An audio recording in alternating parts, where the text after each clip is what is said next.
Insiders claim whether Chris Martin and Dakota Johnson are still hung up on the breakup. 2025 has definitely been a crazy year for celebrity relationships, including Dakota Johnson and Chris Martin. The private couple called it quits for good this year, and has since moved on with other people, but insiders claim one of them is still hung up on the relationship. Inside sources alleged to Star magazine what Martin is feeling after his and Johnson's breakup, and it seems he hasn't fully let go. There's a real sadness when he speaks about Dakota because he has a lot of regret, they said to the outlet. For years he referred to her as the love of his life and they went through so much together, never thought he'd be in this position in his late 40s. He's making the best of it and enjoying these dates with Sophie, but it's painfully obvious he's still hung up on Dakota. They added. Chris did not want things to end with Dakota.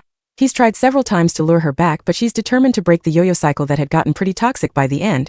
They were also bickering a lot and he had control issues. She felt very crowded and needed to get away from him and re-establish her independence. For those who don't know, Johnson and Martin started dating in 2017 after being set up by mutual friends.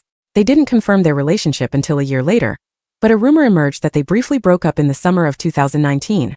However, they quickly reconciled, and they moved in together in 2021. Their engagement became public at the beginning of 2025, but sadly, Martin and Johnson seemingly called it quits for good in June 2025. A source spoke to The Sun about what led to their breakup, saying, they really tried to work through their issues, but the age gap was often a problem and she'd expressed that she may want children in the future, whereas Chris is kind of done with that part of his life, but they discussed it. Since then, Martin has been linked to actress Sophie Turner, and Johnson was seen on a date with a mystery man.